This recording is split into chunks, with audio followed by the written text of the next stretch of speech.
उत्कर्ष Odisha conclave 2025 एक ऐतिहासिक एवं जुगांतकारी कनक्लेव हम। भारत वर्षर यशस्वी प्रधानमंत्री नरेंद्र मोदी जी यही कार्यक्रम को उद्घाटन करिवे एवं आमे समस्ते जानिचे जेतेबेले ये धरापृष्ठ निआरे जलुथिला भगीरथ गंगा माता को ये धरापृष्ठ को अवतरण कराई ये धरापृष्ठ को सबु जिमारे परिपूर्ण करथिले। ठीक सेमती माननीय प्रधानमंत्री नरेंद्र मोदी जी ओडिशा को आसी ये कनक्लेव रे जोग देबा आमर देश विदेश जो निवेशक माने अछंती तांकर जो गंगार स्रोत भरी ओडिशा को सेमाने आसीबे एवं ओडिशा रे आगामी दिन रे निश्चित भाव में शिल्प क्षेत्र में ओडिशा एक अग्रणी राज्य रे परिणत होब। आपण जे देखिबे ओडिशा एक अपार संभावना राज्य किंतु पूर्व सरकार रे विगत दुई दशंधि धरी सबु संभावना थाई मध्य ओडिशा रे जेमती शिल्प मरुभूमि भली ओडिशा रे शिल्पर मरुभूमि होइतिला किंतु वर्तमान माननीय प्रधानमंत्री योगदान करबा जेमती मेक इन इंडिया जेमती आमर माननीय प्रधानमंत्री गोटे ब्रेन चाइल्ड थिला। सारा भारत वर्ष रे देश विदेश रु बड़ बड़ निवेशक माने आसीथिले भारत वर्षर विभिन्न स्थान रे निवेश करथिले। ठीक सेमती देखिबे माननीय प्रधानमंत्री प्रथम थर पई योगदान करूचंती ये उत्कर्ष ओडिशा कनक्लेव सेही भली भाबरे ओडिशार प्रत्येक जिले में किभली भाव में शिल्प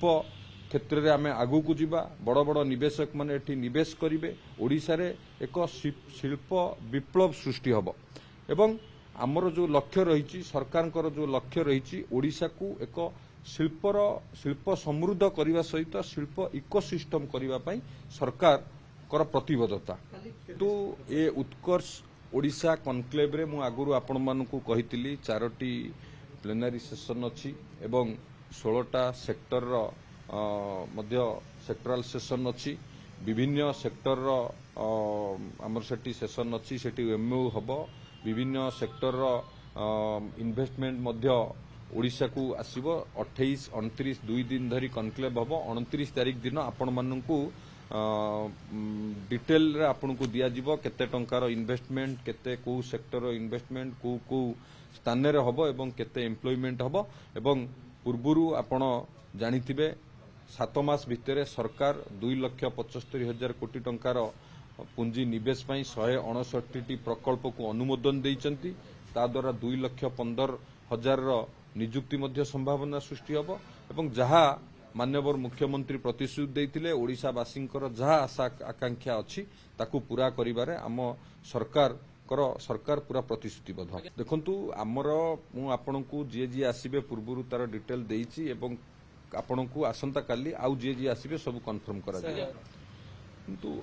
नुआ माननीय प्रधानमंत्री प्रथम थर कि योगदान करिवे द्वितीय रे विभिन्न सेक्टर रो इंडस्ट्री एथर ओडिशा को आसीबो आगुरु जेमती ओडिशा रे केवल मेटाल बेस इंडस्ट्री होउतला एथर विभिन्न सेक्टर रो इंडस्ट्री ओडिशा रे एई उत्कर्ष ओडिशा रे हबो renewable energy green hydrogen ship manufacturing हमर केमिकल पेट्रोकेमिकल सेमीकंडक्टर एई भली सेक्टर जो सेक्टर रे ओडिशा पछुआ अछि बा ओडिशा रे जो सेक्टर इंडस्ट्री नाही सेई सेक्टर इंडस्ट्री एथर ओडिशा रे हबो ये उत्कर्ष ओडिशा एक जुगांतकारी एवं ऐतिहासिक हबो। धन्यवाद। भारतर एकमात्र परीक्षित बायोसार पृथ्वी प्रो माटी को रखे सुस्थ दिए नुआ जीवन धान पनीपरिबा और डाली जातीय फसल पई लाभदायक अमल बढ़ाए रोग कमाए आज ही जमी रे प्रयोग करंतु जोगाजोग पई 9937054201 नंबर को डायल करंतु। आम सह जोड़ी हेबा पई हमकु लाइक फॉलो और सब्सक्राइब करंतु। अधिक अपडेट पाई विजिट करंतु आम वेबसाइट thequiver.in।